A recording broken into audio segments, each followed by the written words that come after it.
Waa'ee maalii dubbata? Waa'ee mootummaa isa raafamuu hin dandeenye dubbata. Mootummaa isa raafamuu hin dandeenye.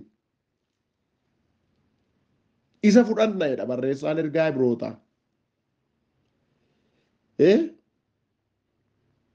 Mootummaa raafamuu hin dandeenye fudhanna waan ta'eef kottaa galata galchinaa jedha. Kun waan salphaa miti, dubbii cimaadha, dubbii jabaadha. Boloota koo waa'ee mootummaa raafamuutiif mootummaa raafamnee gaafa ilaallu mootummaan biyya lafaa kun hin raafama. Yeroodhaa gara yerootti hin raafamu. Haalli isa raasaa, ikoonomiin isa raasaa, siyaasni isa raasaa, wanta baay'eetu isa raasa mootummaa isa kan biyya lafaa kana. Akkuma sagalee Waaqayyoo kun dubbatu mootummaa inni aniif isin fudhachuudhaaf itti adeemaa jiru. Inni dura keenya jiru. Ilaa ulfinni inni dura keenya jiru. Eebbi inni dura keenya jiru. Mootummaan inni dura keenya jiru. Mootummaa raafamuu danda'u miti. Mootummaa hin raafamneedha. Haalli raasuu hin danda'u. Rakkinni raasuu hin danda'u. Seexanni raasuu hin danda'u. Foonni raasuu hin danda'u. Siyaasi biyya lafaa kanaa raasuu hin danda'u. Mootummaa raafamuu hin dandeenyetu anaaf si dura jira. Innis mootummaa Waaqayyooti. Isa waan fudhannuuf dhagaa barreessaan ergaa kana kottaa warra galata galchan taanaa jedha. Mootummaa raafamuu hin dandeenye waan fudhannuufi nurraa kan eegamu galata jedha. Dhugumayyuu siif anaaf nurraa kan eegamu galata. Maaliif gara mootummaa raafamuu hin dandeenyeetti nu waame waan ta'eef Kiristoos. Kiristoosii gara wanta raafamuutti hin taane gara wanta raafamuu hin dandeenyeetti anaaf isinii waame. Waamichi Kiristoos nu waame gara wanta raafamuutti miti. Gara wanta har'a argamee barbaduutti miti. Qaan Waaqayyoo bara baraan eebbifamu. Gara wanta har'a argamee barbaduutti miti. Kan Kiristoos nu waame. Kan Kiristoositti nu waame gara isa raafamuutti miti. Gara isa raafamuu hin dandeenye gara isa bara baraan jiraatu gara isa bara baraan moo'ee hafu gara isa bara baraan mootummaan isaa jabaatee hafu gara sanatti nu waame. Waaqayyoof galanniif ulfinni guddaan bara baraan ta'u. Egaa maal goona kanaaf jedha. Galata galchina. Kottaa warra galata galchan taanaa jedha. Yaa obboleessa koo, yaa obboleettii koo, anaaf sirraa kan eegamu inni guddaan galata.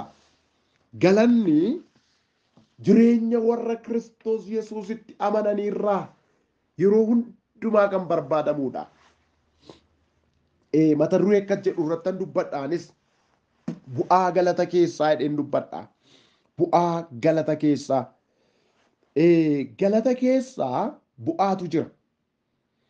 Galateeffannaan bu'aa guddaa qaba.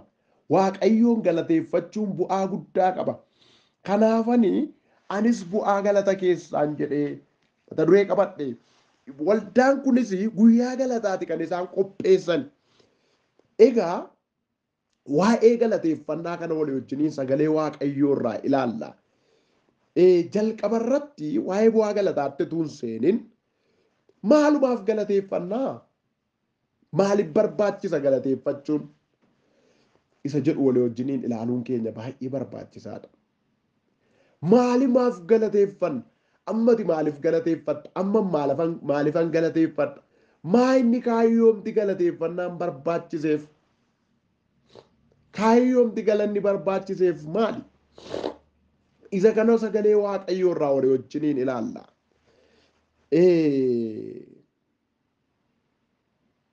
Maaliif galateeffattaati? Ani maalifan galateeffadha? Maaliif galateeffachuun barbaachisa? Maa inni bu'aan as keessa jiru?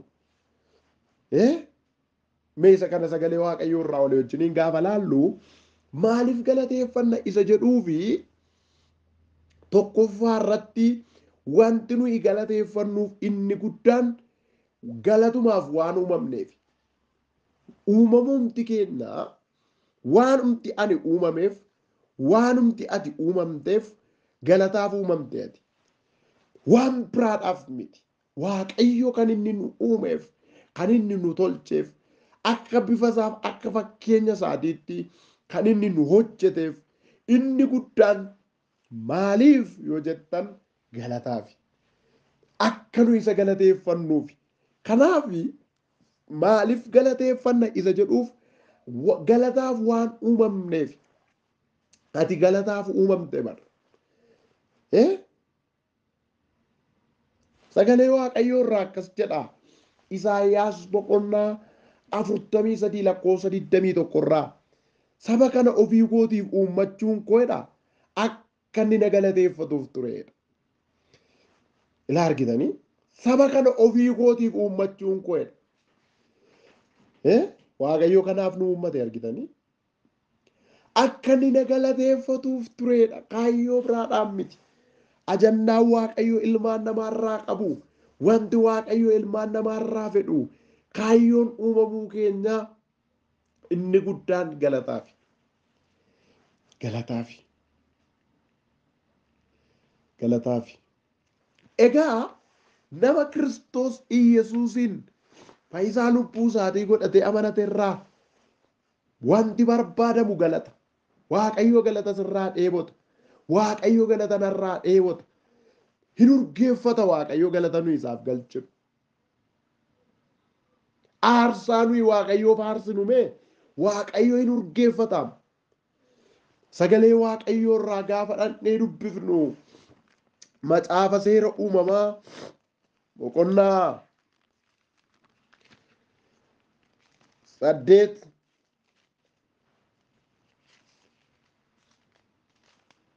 kutaa kana dhaqeetan isiniif dubbisaa.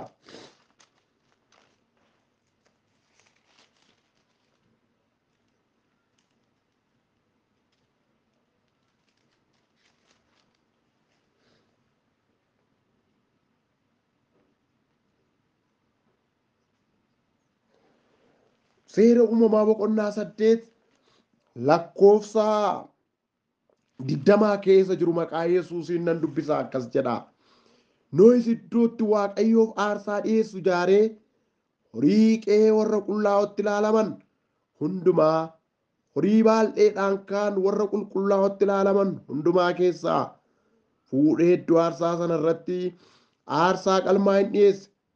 Waaqayyos foolii isa garaa ciibsu sana urgeeffatee yaada isaa keessatti wanti namni mucummaa isaatii jalqabee garaa isaatti yaadu hamaa yoo ta'e iyyuu sababii namaatiif ani deebi'ee laficha matumaa hin abaaru. Deebi'ees akkan kanaan dura godhe uumama jiraatu hundumaa matumaa hin bal'eessu. Maal godheedha kutaa kanarraa? Waaqayyo foolii isa garaa ciibsu sana urgeeffatee yaada isaa keessatti. Foolii isa garaa ciibsu urgeeffateedha. Aarsaa aniif ati Waaqayyoof aarsinu. Galanni aniif ati Waaqayyoof galchinu Waaqayyoon urgeeffata. Hin urgeeffataa Waaqayyo. Ilaamee obboloota koo wanti Waaqayyo sooratu galata keenyaadha.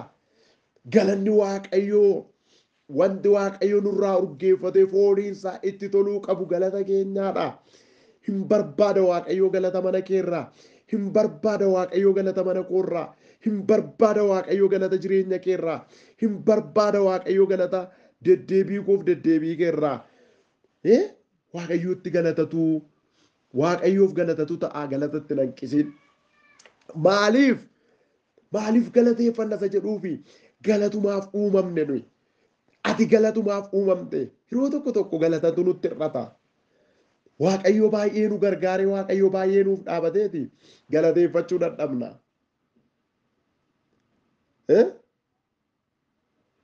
Obboloota koo biin Waaqayyoo garuu kallattiidhuma wanti inni nutti himu inni guddaan akka nuyi galataaf uumamnedha. Aniif isin galataaf uumamne. Manni koof manni kee galataaf uumame. Jireenyi koof jireenyi kee galataaf uumame. Wanta biraadhaaf uumamne miti. Waaqayyo kan inni nu tolcheef, Waaqayyo kan inni nu hojjeteef akka bifa isaatiif akka fakkeenya isaatiitti ilmaan namaa kan Waaqayyo uumeef inni guddaan akka nu isa galateeffannuufi. Ilaamee galatumaaf uumamte ati. Kanaaf galateeffachuun nurraa eegama. Maaliif galateeffannaa? Galataaf uumamne waan ta'eef. Egaa galanni sitti hin hir'atin. Inni kan biraanii maaliif galateeffanna isa jedhuufi mootummaa raafamuu hin dandeenye waan fudhannuuf galateeffanna.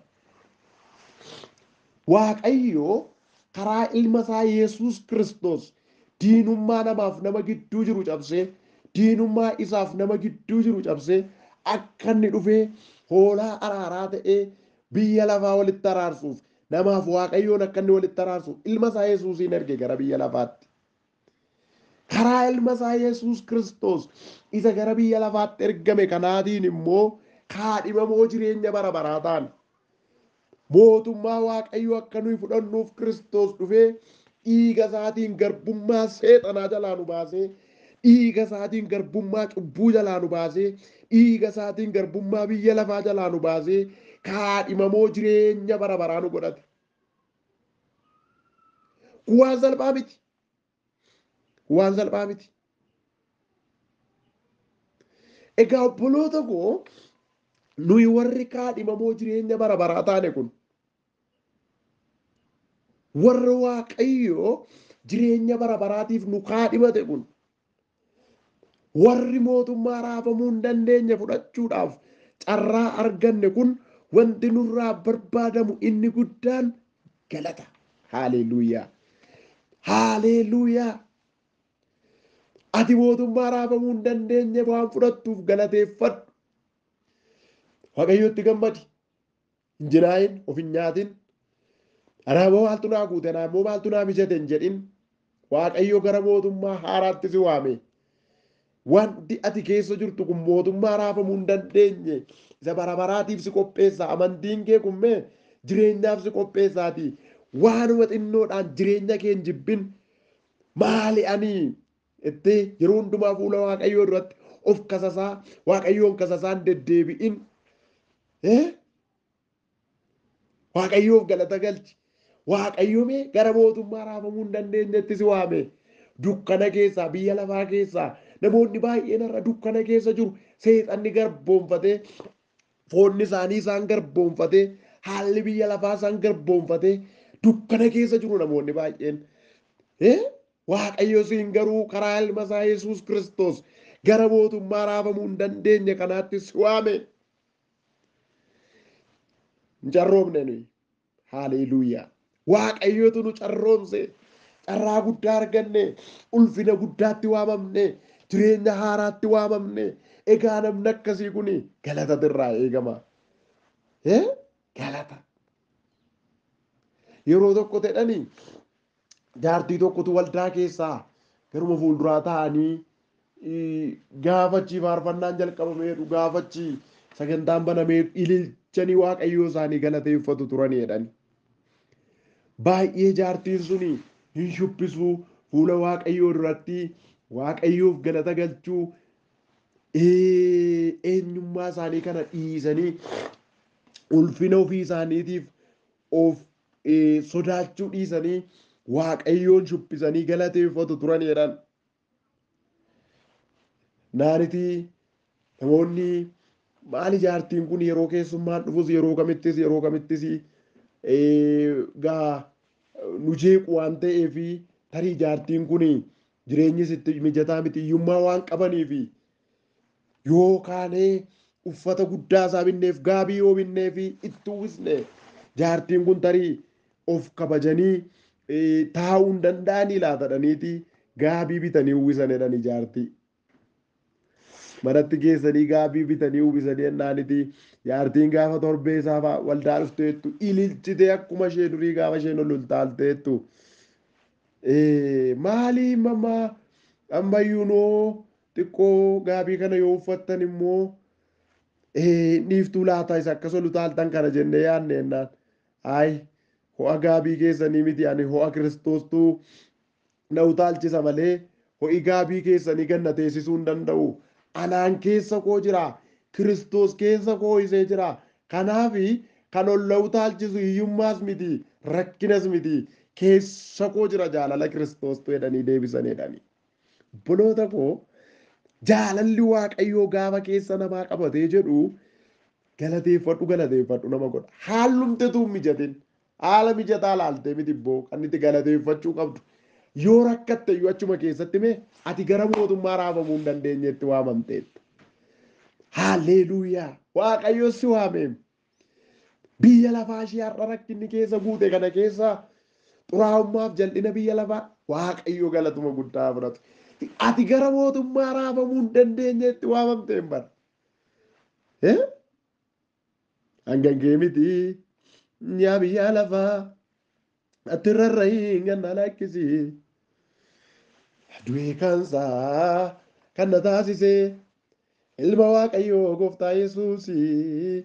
Eenyummaan kan koo siin waamamu allamummaa koo geeddaradheera hankee ta'uu koo silan gadhiise chaappa waaqarraan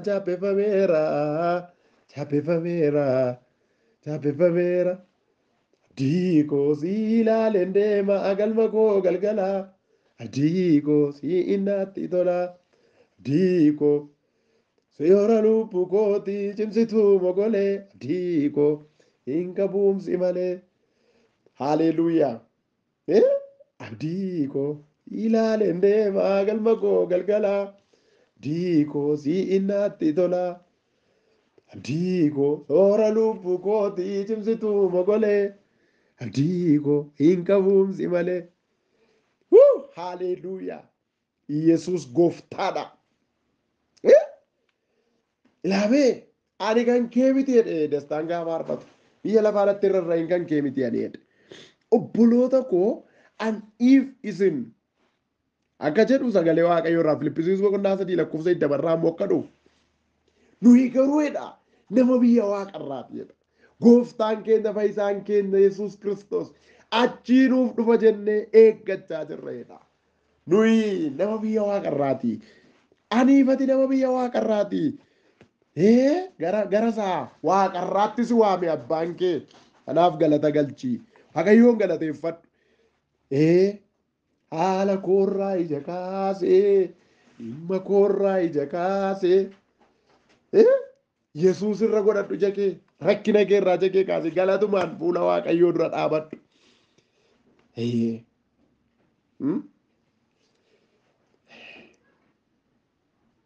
Galata. Egaa inni kan biraanii maaliif galateeffanna beektu Waaqayyo gaarii waan ta'eef. Kan biraan gaarii waan ta'eef galateeffanna Waaqayyo yeroo hundumaa gaariidha. Gaariidha Waaqayyo.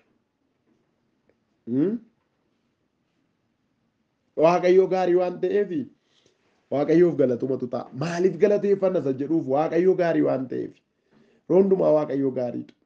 Akka jedhu sagalee Waaqayyoo irraa Naahom 1:7 Waaqayyo gaariidha jedha. Guyyaa gidiraattis iddoo baqaatii jedha. Warra isaa amanatanis beeka jedha. Egaa Waaqayyo gaarii waan ta'eef galateeffachuu qabna. Wanti nuyi galateeffannu maaliif galateeffanna isa jedhuuf Waaqayyo gaarii waan inni ta'eef. Gaariidha Waaqayyo. Ilaamee gaariidha Waaqayyo. Haalumati keessa jirtu sana keessatti Waaqayyo gaariidha. Gaariidha Waaqayyo. Rakkinumati keessa jirtu sana keessatti gaariidha Waaqayyo. Wal'aansoodhumati keessa jirtu sana keessatti gaariidha Waaqayyo. God is good. God is good all the time. Gaariidha Waaqayyo. Yooti rakkachaa jirta ta'e gaariidha Waaqayyo. Yooti lolamaa jirta ta'e gaariidha Waaqayyo. Achi keessaa si baasuudhaafis Waaqayyo gaariidha. Dhukkubfataa jirta yoo ta'es Waaqayyo gaarii. God is good. Waaqayyo gaariidha. Kanaaf Waaqayyoof galatatu ta'a. Egaa galateeffannaan keenya kuni yeroo kam ta'uu qaba isa jedhuuf immoo yeroo hundumaati. Akka jedhu sagalee Waaqayyoo irraa yeroo hundumaadha. Waan hundumaaf wedha. Maqaa gooftaa keenyaa Yesuus Kiristoosiin Waaqayyo abbaadhaaf galata galchaadha. Efesoon 5:20 irraa yeroo hundumaa waanuma hundumaaf wedha. Waan tokko waan lama duwwaadhaan miti. Waanuma hundumaafu mee sagalee kana sirriitti dhaqaati jabeessaa dubbifadhaa. Efesoon boqonnaa 5:20 yeroo hundumaa waan hundumaafu maqaa gooftaa keenyaa Yesuus Kiristoosiin Waaqayyo abbaadhaaf galata galchaadha. Maqaa Yesuus Kiristoosiin. Waaqayyo abbaadhaaf galata galchaa. Yeroo hundumaa waan hundumaafu waa tokko waa lama duwwaadhaaf miti. Yoom yeroo hundumaa yeroo haalli mijannes yeroo haalli mijatus Waaqayyoof galata ta'a. Galanni yeroo hundumaati. Galata keessan gargar hin kutinaa. Waaqayyoon galateeffachuu gargar hin kutinaa. Galataan fuula Waaqayyoo duratti dhiyaadhaa. Gaafa nuyi galataa yeroo hundumaa fuula Waaqayyoo duratti dhiyaannu bu'aa guddaa arganna galata keessaa. Bu'aan galata keessaa maali yoo jettanii eebba. Galata keessa eebbatu jira. Inni ittiin gara xumuraatti fidaa jiru isa kanaa dhagaa. Bu'aa galata keessaa jedha mata dureen keenya. Maaliif galateeffanna isa jedhuuf wantoota amma duratti kaafne sana dubbanneerra. Yeroo kam galateeffanna isa jedhuuf yeroo hundumaa inni irra. Amma immoo bu'aamti galata keessaa kun maa inni yoo jettanii eebba. Eebba. Eebbi galata keessaa argama. Namni gaafa Waaqayyoon galateeffatu ni eebbifama.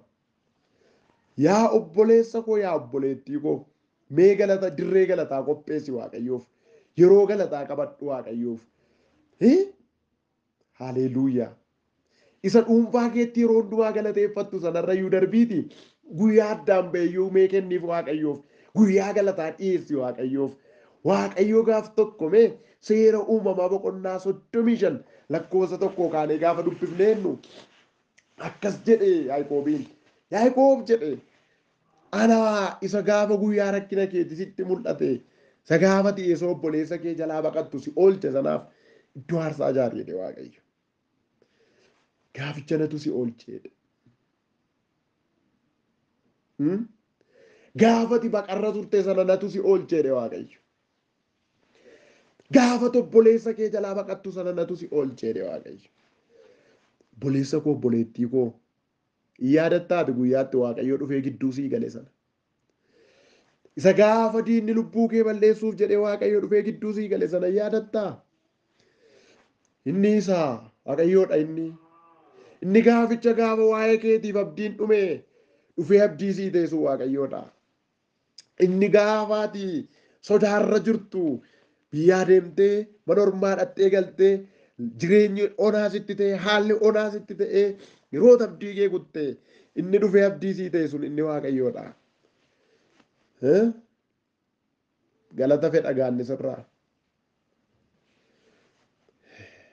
Ana hedheem Waaqayyo gaafa sana Yaaqoobiin akka ta'e anatu dhufee gidduu sii galee gaafati obboleessa kee baqattu sana hedhe. Yaa obboleessa koo yaa obboleettii koo gaafa haalli si ari'ate gaafa rakkinni si ari'ate gaafa wanti hundumtu akkati yaadde sitti ta'uu dide inni dhufee gidduu sii galee harka si qabe sun Waaqayyoodha.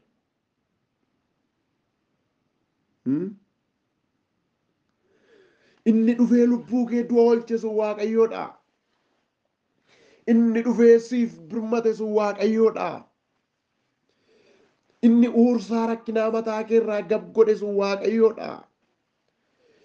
Inni iddootitti dhumeera jette sanatti dhufee siif birmate sun Waaqayyoodha. Yesus Kiristoos bara baraan gooftaadha. Egaa Waaqayyo gaafa inni Yaaqoobiin akkas jedhee jedhu Yaaqoob Beetelitti ba'ee waan isin dhibu keessaa wanta dubartoonni isaa miidhagummaadhaaf uffatan wantoota hin barbaachifne hundumaa fuudhee qilxuusa Sheekemitti dhiyoo jiru jalaa awwaaleedha sagaleen Waaqayyoo. Dhaqee Waaqayyoof aarsaa dhiyeesse. Gaafa inni aarsaa dhiyeessee lakkoofsa 9 irratti 35 irratti seera uumamaa 35 irratti Waaqayyo moochitti mul'ateeti isa eebbiseedha. Eebba qabatee dhaqe Waaqayyo immoo. Gaafati galata qabattee fuula Waaqayyoo duratti baatu Waaqayyo immoo eebba qabatee mana kee dhufu. Hin eebbifamta galata kanaan amma. Oh God, I tell you the truth. This word is the word of God. Dubbii Waaqayyooti. Maqaa kan hin qabne, itti kuulaa kan hin qabne, wanta tokko kan biraa kan hin qabne. Waaqayyo yeroo galataa qabattee gaafate fuula isaa duratti dhiyaattu si eebbisa inni immoo. Bu'aan galata keessa jiru eebba. Waaqayyo gaafate galataan fuula isaa duratti dhiyaattu si eebbisa. Mana kee eebbisa. Hojii kee eebbisa. Gadi ba'uu kee eebbisa. Ol galuu kee eebbisa. Rafuu kee eebbisa. Dammaquu kee eebbisa. Waaqayyo warra galataan fuula isaa duratti ba'anii eebba qabatee ol gala mana isaanii.